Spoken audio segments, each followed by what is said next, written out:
शांत और विचलित सा हो जाता है। महाराज जी, कैसे हम अपने आप को शांत रखें? नहीं, पहली बात तो ये है, इस लोक का नाम है मृत्यु लोक।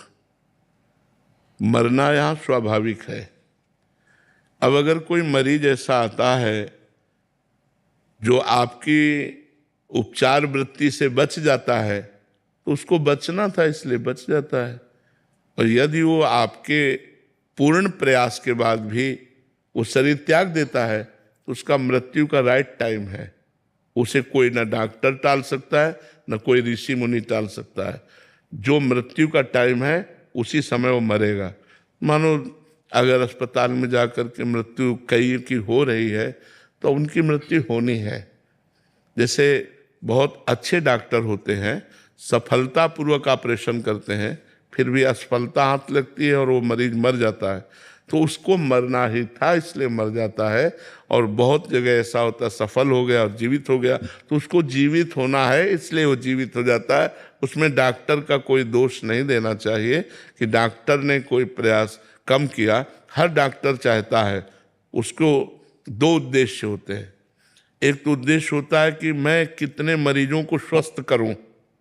मेरी जो विज्ञान दृष्टि है, डॉक्टरी दृष्टि है, उसके द्वारा मैं कितनों को सफलतापूर्वक ऑपरेशन कर सकूं, कितनों को सुख पहुंचा सकूं। और एक होता है धन वृत्ति। तो जिनकी धन वृत्ति है उनसे चूक हो सकती है, उनसे चूक हो सकती है, क्योंकि वो मरीज के दर्द को महसूस नहीं कर रहा, वो केवल अपना व्यापार मानकर डॉक्टरी का धन ले रहे। लेकिन जिनको अपनी डॉक्टरी का प्रयोग करके दूसरों को सुख पहुंचाने, वो कभी ऐसा नहीं कर सकते कि वो चूक कर दे। ऐसे डॉक्टरों से भी असफलता हो जाती है कि मृत्यु हो जाती है, तो उस समय मानना चाहिए कि इस व्यक्ति की मृत्यु ही निश्चित थी, उसी टाइम पे मृत्यु हो गई है। और जो लोग प्रमाद करते हैं डॉक्टरी में, फिर भगवान उनको क्षमा नहीं करते, क्योंकि आप डॉक्टर हो, मरीज आपको समर्पित है। अगर आप प्रमाद स्थिति करते हैं तो उस प्रमाद स्थिति में आपको दंड का भागी बनना पड़ेगा। जब समय आएगा तो ये कर्म आपको फिर दंड देगा, भोग। तो आप उसमें निश्चिंत रहिए, आप अपना प्रयास सफलतापूर्वक करती रहिए। और अगर मृत्यु हो जाती है तो वो तो मृत्यु होना ही है, इस लोक का नाम ही मृत्यु लोक है। तो हमें उसको बचाने की कोशिश करना है 100%। जब नहीं बचता है तो भगवान की विधान वृत्ति हो, विधान है इसलिए वो मर गया। इसलिए ज्यादा शोक करने की जरूरत नहीं, क्योंकि इस लोक का नाम ही मृत्यु लोक है। सीमा सोनी जी। श्री हरिवंश महाराज जी, आपके चरणों में कोटि कोटि प्रणाम। महाराज जी, यदि कोई स्त्री अपने गृहस्थ कर्तव्यों और ऑफिस के कर्तव्यों को ईमानदारी से निभाते हुए यथासंभव भगवत स्मरण करते हुए जीवन यापन करे, तो क्या उसे इसी जीवन में भगवत प्राप्ति का संयोग? हाँ, बिल्कुल बिल्कुल हो सकता है।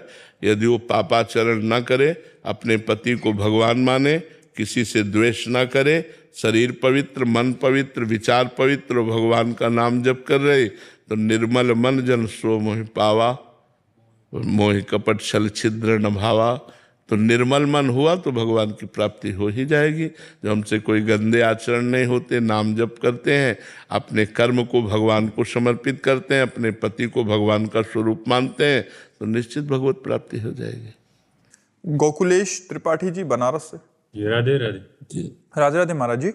महाराज जी, क्या सदगुरु हमें दीक्षित करके ही प्रभु के मार्ग पर चलने की प्रेरणा देते हैं, या हम बिना दीक्षा लिए भी उनकी वाणी में विश्वास कर भगवत प्राप्ति के मार्ग पर प्रशस्त हो सकते? हाँ, दोनों बातें हैं। अगर हमारी श्रद्धा इस कोट की नहीं बनती कि हम दीक्षा आदि के उसमें, तो उनकी वाणी पे चले तो वो शिष्य ही माना जाएगा। जो संत वाणी का अनुसरण करता है तो संत वाणी में सब कुछ व्यक्त हो जाता है, कुछ गुप्त नहीं रहता। संत इतने उदार होते हैं जो अपने हृदय की साधना के गुप्त से गुप्त रहस्य को भी समाज को दे देते हैं। तो अगर हम उनकी वाणी को गौर से सुने और उसी के अनुसार चलें और नाम जप करें, तो बिना दीक्षा लिए भी कल्याण हो जाएगा। क्योंकि हमने गुरु तो मान ही लिया ना, उनकी वाणी का अनुसरण कर रहे हैं तो गुरु मान करके तो कर रहे हैं। तभी हमारी श्रद्धा पुष्ट तभी होगी जब हम गुरु भाव रखेंगे। तो हम उनकी वाणी का अनुसरण करें और उनके द्वारा दिया हुआ नाम जप करें। जैसे जो संत हैं, कोई कह रहा है राम राम जपो, कोई कह रहा है राधा राधा जपो, तो उनके मुंह से हमने राधा राधा पकड़ लिया, ये हुआ गुरु मंत्र, और उनकी वाणी को सुनकर हम अनुसरण कर रहे हैं, ये हमारा मार्ग हो गया। तो गुरुमंत्र और मार्ग से भगवत प्राप्ति हो जाए। नित्या जी, श्री हरिवंश महाराज जी। महाराज जी, मैं श्री जी और ठाकुर जी को माता पिता के भाव से मानती हूँ। मेरी इच्छा है कि इस जन्म के बाद अगले जन्म में जैसा मैं चाहती हूँ और श्री जी की इच्छा मिलाकर जिसमें मैं और अच्छे से इस मार्ग पर चल पाऊं, भगवत प्राप्ति कर सकूं, तब तो वे मुझे सदा के लिए तो अगले जन्म के लिए क्यों सोचती, इसी जन्म में क्यों नहीं कर लेती? अगला जन्म पता नहीं पशु पक्षी का मिले, गारंटी थोड़ी कि अब मनुष्य ही बनेंगे, कोई गारंटी नहीं। इसलिए हमको इसी जन्म में काम करना चाहिए। जो हमें अन्य जन्म के लिए सोच रहे वो इसी जन्म में कर लेना चाहिए। ये तो बहुत गलत धारणा हो गई कि अगले जन्म में करेंगे। नहीं नहीं, इसी जन्म में अभी से शुरू करो। काल करे सो आज कर, आज करे सो अब, पल में परलय होएगी बहुरी करोगे कब। अभी जपो राधा राधा, अभी जपो। नरेश उपाध्याय श्री हरिवंश। राधे राधे महाराज जी। महाराज जी, मेरे मन में एक विडंबना है कि किसी साधु महात्मा को या कोई घर में मांगने के लिए आता है तो आटा चावल दाल या कुछ भी भिक्षा देते हैं, तो अगर उसको बेच के अगर मदिरा पान करता हो हाँ, तो गलत है, गलत है। आप भी गलत फल के भागी बनेंगे। इसीलिए हम प्रायः सबसे प्रार्थना करते हैं, कोई मांगने आता है, कुछ संत ऐसे हैं जो आटा मांग लाते हैं, 15 दिन के लिए अपना बनाया खाया, फिर 15 दिन के लिए मांग लाते हैं। ऐसे हैं हमारे ब्रजमंडल में संत जो चून, आटा को चून कहते हैं, और चुटकी मतलब इतना आटा, ऐसे वो 10, 15, 20 घरों से मांग लिया, 2-4 किलो हो गए, वो भजन करते हैं। तो हमें लगता है कि अगर हमारे घर कोई प्रार्थना मतलब मांगने आए तो हमें प्रार्थना करनी चाहिए कि आप बैठकर रोटी दाल भर पेट चाय पा लीजिए, या आपकी इच्छा है तो 2 रोटी ले लीजिए, और ऐसी प्रार्थना कर देनी चाहिए। अन्न है, रुपया है, बहुत देख समझ के देखना चाहिए। अगर बोले तुम्हें श्राप लगेगा, अगर इतनी सामर्थ्य होती तो घर घर भटकते काहे को। श्राप और वरदान देने की सामर्थ्य होती तो दरवाजों पे भटकना नहीं होता, समझते हो। काफी सारे ऐसे हैं कि वो पैसे मांगते हैं कि 500 रुपया दे दो हमें। घोर पाखंडी होते हैं जो ऐसा कहते हैं। ये वृंदावन में दर्शन हुए थे, किसी ने एकदम से हमसे अपशब्द बोला, मतलब कि अगर नहीं करोगे तो ये आपके साथ कष्ट होगा। और जीवन में उसी अगले साल हमारा नया पुत्र हुआ तो उससे बहुत पीड़ा हुई। तो हम लोगों को लगा कि हम नहीं नहीं नहीं नहीं, ऐसा कभी नहीं। वो संयोग है, देखो वो संयोग है कि आपका प्रारब्ध बुरा आ गया और आपको लगा कि उस महात्मा ने कह दिया तो ऐसा हो गया। बिल्कुल कदापि नहीं, ऐसा कदापि नहीं। वो बुरा प्रारब्ध आना ही था, उसके लिए महात्मा का कोई उसमें वाक्य नहीं है। कोई तो आप निश्चित समझ लो, कोई ऐसा साप और वरदान देने वाला समर्थ महात्मा वो ये नहीं कह सकता कि अगर आप ये नहीं दोगे तो आपको ऐसा हो जाएगा, ऐसा कभी नहीं कह सकता। मांग सकते हैं, वो भिक्षावृत्ति से आते हैं। ऐसे भी महापुरुष भी होते हैं जो भिक्षावृत्ति से आते हैं, तो वो बहुत संतोषी होते हैं। अगर आप ना कह दीजिए तो अच्छा बेटा, वो चले जाएंगे, क्योंकि वो इतनी क्षमता प्राप्त कर चुके हैं। और जो ये कि हम तुम्हारा अहित हो जाएगा, तो ऐसा नहीं, ऐसे कोई नहीं, ऐसा कोई नहीं, तुम्हारा अहित नहीं कर सकता, ये हम तुमसे वादा करते हैं, क्योंकि इतनी सामर्थ्य उसमें नहीं है कि तुम्हारा अहित कर सके। हाँ, रोटी दाल पालो आप, ठंडी लग रही है, आपके पास कपड़ा नहीं तो लो हमारी जैकेट ले लो, पहन लो आप। अगर बीमार हो तो चलो मैं औषधि दिला दूं तुम्हें। इतनी सेवा तो हम कर सकते हैं। इसके आगे रुपया हमें जहाँ देना है वहाँ बहुत होश में देना है, और ये बेच लेगा इसको भी बहुत होश में देना है, क्योंकि वो शराब पीता है, मांस खाता है, तो उसके भागीदार हम भी तो बनते हैं ना। इसलिए दान सुपात्र को देना चाहिए। शास्त्रों में वर्णन आता है दान को सुपात्र को देना चाहिए, कुपात्र को नहीं देना चाहिए। और प्रायः जो अच्छे संत होते हैं जो भगवान में अपने जीवन को, तो जैसे हम लोग मांग के खाए हैं, आदेश है शास्त्रों का, आचार्यों का आदेश है भिक्षावृत्ति करे, उससे अभिमान नष्ट होता है। 5 घरों में जाके 1-1 रोटी 2-2 रोटी मांग ली, अपना दिन भर के लिए भोजन ले आए और चला। और जैसे आटा मान लो गुरुजी हमारे स्वयं बनाते थे, बना के लाडली लाल को भोग लगा के पवाते थे, तो उनके लिए जैसे गांव में गए आटा मांग लाए, 2-2.5 किलो 3 किलो 4 किलो जो मिला वो 8-10 दिन 15 दिन जो चला फिर मांग लाए जाके। तो कुछ ऐसे संत हैं जो मांग करके आटा ले जाते हैं, पर वो पहचान हो जाती है तो प्रायः प्रार्थना कर दे कि हमारे यहाँ से बना हुआ भोजन मिल सकता है, आपको लेना हो ले लीजिए, आप बैठ कर पा लीजिए, नहीं तो फिर और ले लीजिए। तो अगर वो कहता है कि सांप यदि कुछ ऐसा, तो वो उस पर ध्यान न दे, राधा राधा राधा राधा राधे राधे चलो, बस इतना है कि राधे राधे चलो। कोई भी सामर्थ्यशाली महात्मा ऐसा नहीं होता जो तुम्हें इस तरह का व्यवहार करे। हाँ, अगर तुम मार भी दोगे तो तुम्हारा मंगल मनाएगा, अमंगल नहीं मना सकता। जो सच्चा संत है वो कभी अमंगल नहीं मना सकता, ये बात पक्का समझ लो।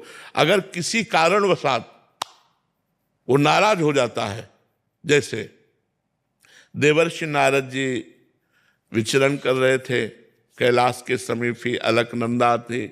अलकनंदा में कुबेर के नलकूबर मणिग्रीव नाम के 2 पुत्र, ये अब इतने बड़े धनाध्यक्ष त्रिभुवन के कुबेर जी, अब उनके पुत्र, तो वो देव मदिरा पान करके, जो देवता लोग पान करते हैं, वो मदिरा पान करके गंगा जी में निर्वस्त्र अप्सराओं के साथ जल क्रीड़ा कर रहे थे। तो अप्सराओं ने देखा, देवर्षि नारद जी तो फौरन शर्मा कर बाहर निकली और वस्त्र आदि धारण करके प्रणाम किया, लेकिन वो वैसे ही मदिरा के नशे में गंगा जी में। तो उनका, तुम देवताओं में श्रेष्ठ कुबेर के पुत्र होकर इस तरह अभद्र व्यवहार करते हो, तुम्हारी बुद्धि भ्रष्ट हो गई है, तुम श्री मतलब धन से मतवाले हो रहे हो, इसलिए तुम्हें ज्ञान भी नहीं है कि कौन तुम्हारे सामने खड़ा है, क्या है, तुम इस तरह मदोन्मत्त हो रहे हो। जाओ, मैं शाप देता हूँ, तुम वृक्ष योनि को प्राप्त हो जाओ। जब शाप की बात कही तो घबरा गए, चरणों में गिरे। तो देवर्षि नारद जी ने कहा, वृक्ष तो बनो लेकिन नंदालय के वृक्ष बनो। तो नंद भवन के सामने यमला अर्जुन नाम के वृक्ष के रूप में ये दोनों भाई वहां प्रकट हुए। और भगवान की जब उखल बंधन लीला हुई तो उखल बंधन से भगवान उखल को घसीटते हुए इन दोनों वृक्षों के बीच में आए और झटका मारा, दोनों वृक्ष उखड़ गए और दोनों अपने स्वरूप को प्राप्त हुए। तो देखो, कहाँ मदिरा पिए निर्वस्त्र गंगा जी में खड़े, और कहाँ देवर्षि की हम श्राप कहें या कृपा कहें, कृपा कहेंगे। साप रूप से कृपा देकर भगवत साक्षात्कार करवा दिया। श्री कृष्ण चंद्रजू का दर्शन और स्पर्श प्राप्त हुआ नलकूबर मणिग्रीव को, और पुनः अपने स्वरूप को प्राप्त हुए। तो सामर्थ्यशाली महात्मा मुनिन का क्रोधौ मुक्ति दातार।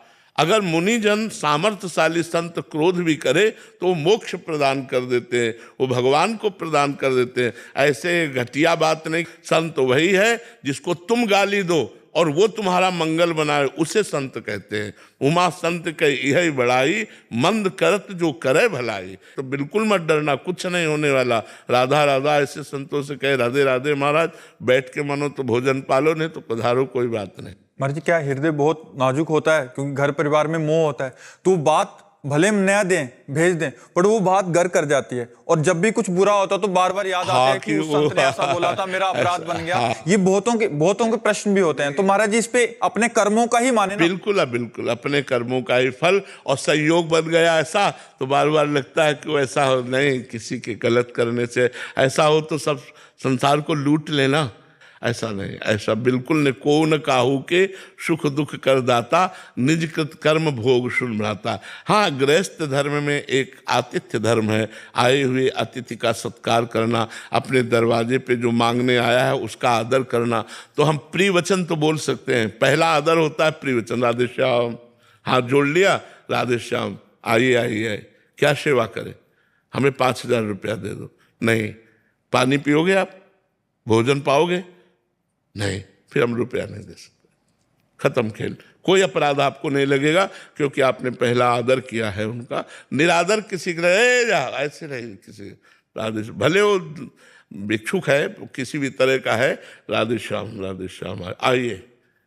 आप जल पिएंगे नहीं, भोजन पाएंगे नहीं, फिर आप पधारिए। महाराज जी, इसमें एक सावधानी और मांग रहे हैं महाराज जी, जैसे संतों का आदर करना चाहिए, तो उनको घर में तो ना घुसाए ना? नहीं, हाँ, नहीं, गेट के बाहर से। पता नहीं वो संत है या असंत है, संत है या असंत है, हमें तो पता नहीं है। तो हम दोनों का आदर करते हैं क्योंकि हमें पता नहीं। पर गेट के बाहर, गेट के अंदर किसी को नहीं। भोजन भी पाना है तो आप गेट के बाहर बैठो, हम घर से ला करके देते हैं। और जो सच्चा संत होगा वो गेट के अंदर घुसेगा ही नहीं, क्योंकि आदेश होता है द्वार से भिक्षा मांगना। द्वार के अंदर घर में प्रवेश करने के लिए गुरुजन निषेध करते हैं कि किसी भी गृहस्थी के घर में प्रवेश मत करो, उसके दरवाजे पर जाकर राधे श्याम बोलो, जोर से आवाज बोलो, वो जो दे दे भिक्षा वो लेके चले आओ, ऐसा आदेश होता। सोहित कुमार जी दिल्ली से। राधे राधे महाराज जी। गुरुजी, मुझे आपकी और श्री राधा रानी की कृपा से 5वीं बार वृंदावन आने का मौका मिला। मैं रामानंद संप्रदाय से दीक्षित हूँ। महाराज जी, आप कह रहे हैं कि सभी बड़े संतों के हजारों संख्या में ग्रस्त और विरक्त शिष्य होते हैं, उनमें से लगभग सभी गुरु प्रदत्त साधन प्रणाली का पालन भी करते हैं। उन सभी शिष्यों के मन में यही भाव रहता है कि हम गुरु प्रदत्त साधन प्रणाली का पालन करते रहें तो हमें इसी जन्म में भगवत प्राप्ति हो जाएगी। महाराज जी, मेरा प्रश्न है कि क्या गुरु प्रदत्त साधन प्रणाली का पालन करने वाले सभी शिष्यों को भगवत प्राप्ति हो जाती है, केवल उन शिष्यों को होती है जिन्हें शरीर रहते हुए स्वरूप बोध अथवा भगवत साक्षात्कार प्राप्त? नहीं, जैसे प्रयत्नशील है, प्रयास बहुत कर रहे हैं साधना में, लेकिन सफलता नहीं मिल रही, तो अंतिम समय जब उनका आता है तो उस समय भगवान उनको सफलता प्रदान करते हैं। क्या? अंतिम समय भगवान स्वयं स्मरण बन जाते हैं और वो अंतिम समय में राधा और गया, अब वो भगवत प्राप्त हो गया। तो जो लगा, चाहे थोड़ा ही लगा हो, भगवान का नाम जानते हो क्या? मंगल भवन अमंगल हारी। तो अब कितने सृष्टि में जीव हैं, अगर वो माइक्रो क्या कहते हो, माइक्रोस्कोप, हाँ, आप जमीन के एक बीता में देखो तो लाखों जीव निकल आएंगे, लाखों जीव। तो अगर हम लाखों का कल्याण हो रहा है तो कोई खास बात थोड़ी है, अनंत जीव है, अनंत जीवों में लाखों का कल्याण हो गया तो कौन सी बात है? अनंत ब्रह्मांड है, केवल इसी मृत्यु लोक में कल्याण होता है, अन्य लोकों में नहीं। अन्य लोकों में यहाँ के किए हुए कर्मों का फल भोगना होता है। जैसे तपस्या तो तप लोक, और बड़ी तपस्या जन लोक, और बड़ा भजन महरलोक, ब्रह्मलोक। लेकिन भगवान को जो प्राप्त हो गया वो आवागमन से मुक्त हो जाता है। तो जैसे हम लोग प्रयास कर रहे हैं, हमारे लोग कितने साधक प्रयास कर रहे हैं, न काम मिटा, न क्रोध मिटा, न लोभ मिटा, सब वही बातें भरी हैं। उनकी तो जय जय है जो जीते जी कामादि दोष रहितम कुर्मान समच, जिन्होंने कामादि दोषों का त्याग कर दिया। भगवान कहते हैं कामादिक मद दम्भ न जाके तात निरंतर बस में ताके। जो काम विजयी है, क्रोध विजयी है लोभ, लेकिन ये कहना बहुत सरल है। काम विजयी कहना बहुत सरल है, वो जाने मोरी छाती। हम लोगों का हृदय जलता है कि मतलब कितनी मार पड़ती है, तब वो सहन करते करते गुरु कृपा से, भगवान की कृपा से, रोग आके प्रार्थना करके तब कहीं छुट्टी मिलती है। नहीं, ये जीवन भर सबको अपना गुलाम बनाए रखता है। काम जो है ये जीवन भर गुलाम बनाए रखता है। जो मन है वो सबको अपने अधीन किए रखता है, चाहे जितना कोई बलवान हो। तो जब हम प्रयास करते हैं और हम असफल हैं, भगवत प्राप्ति के योग्य नहीं, लेकिन भगवान ने देखा किसने जीवन भर प्रयास किया तो अंतिम समय भगवान करुणा कर देते हैं, क्योंकि प्रभु करुणामय है।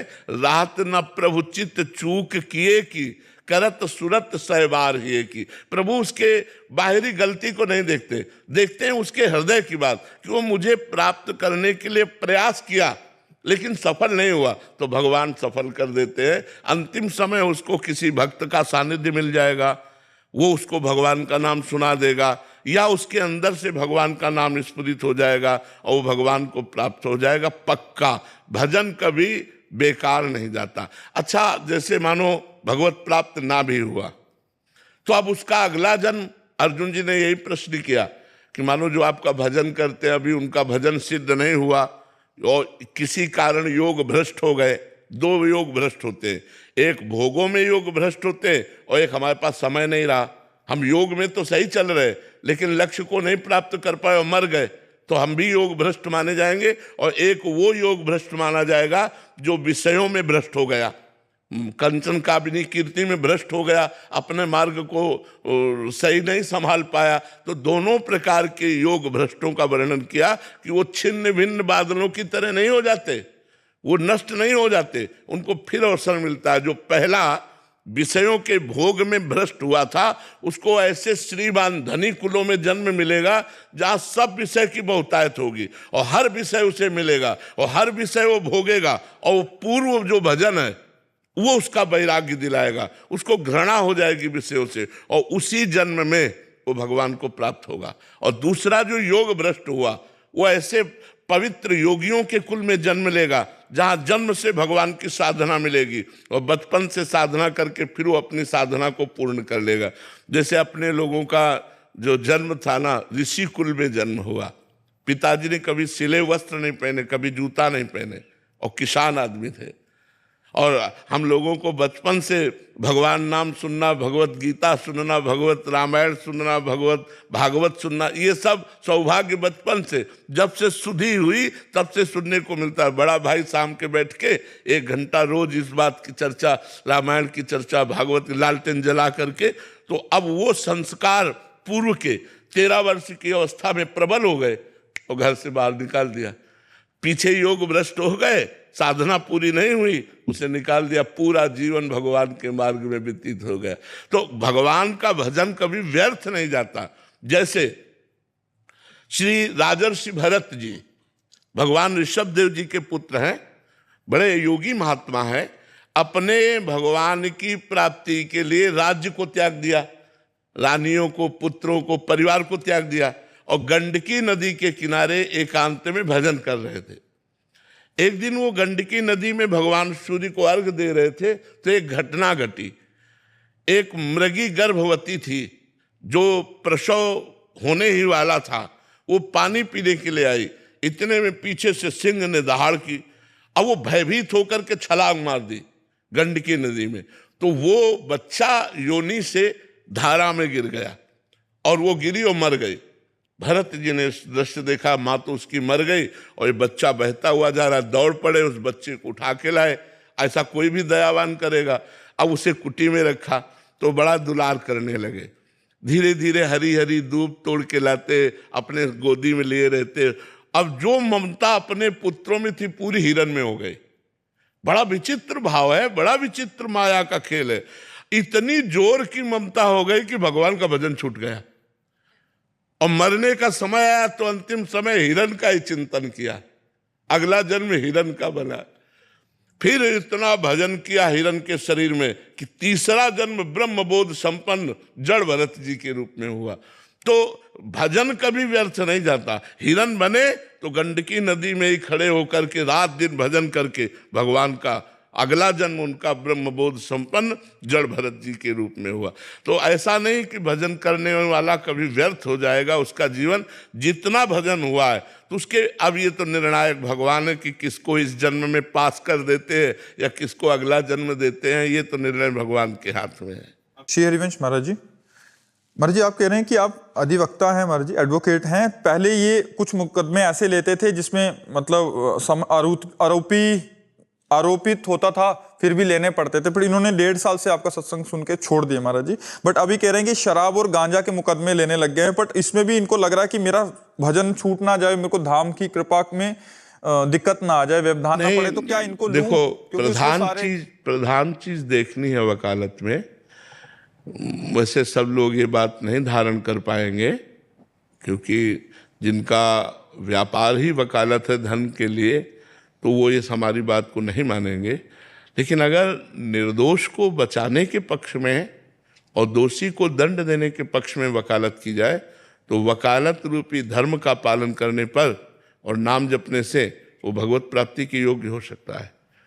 अब इसमें ही हमें, वो आपका विषय है कि आप किस विषय में देखते हैं इस विषय को। वो नशेबाज है या वो व्यभिचारी है या वो मर्डर किए हुए है, वो आपका विषय है। हमारा केवल इतना विषय है कि अगर दोषी है तो उसे दंड मिलना चाहिए, और निर्दोष है तो उसको बचाना चाहिए। आपकी विद्या, आपकी पढ़ाई लिखाई, आपकी वकालत इसी में सार्थक है कि निर्दोष को बचा दे, निर्दोष को बचावे। और जो दोषी है, अच्छा आपको अधिक धन दोषी देगा, निर्दोष नहीं दे पाएगा। अब वो बेईमानी का धन आपकी बुद्धि को भ्रष्ट कर देगा, आपके परिवार को परेशान कर देगा और आपकी भागवतिक उन्नति में बाधा पहुंचा देगा। आधुनिक उन्नति जरूर बढ़ती नजर आएगी, लेकिन वो आपको पतन की तरफ ले जाएगी, वो आपको सुख शांति प्रदान नहीं करेगी। अब इसमें शराब के और नशे में क्या अधिकांश मुकदमे फर्जी होते हैं, लेकिन उनका व्यवहार वही है। जब उन पे केस लगाया जाता है तो फर्जी होते हैं। हाँ, अब ये चीज तो आप वकील हैं, आप जानिए, लेकिन हम इतना कहते हैं कि अधर्म से बचिए और धर्म का साथ दीजिए, चाहे वकालत हो या न्याय हो, न्यायाधीश हो, आप दोनों का पक्ष होना चाहिए।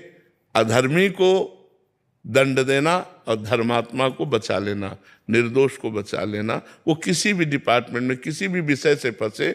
श्री हरिवंश महाराज जी मैं पहले बुरी संगति में फंसा था, ड्रग्स, शराब, मांस मछली का सेवन करता था। डॉक्टर ने भी बोल दिया था कि 15 दिन ही जियोगे, इस हिसाब से चलोगे। आपका इतनी छोटी अवस्था में सब कुछ छोड़ दिया महाराज जी आपका सत्संग सुन के।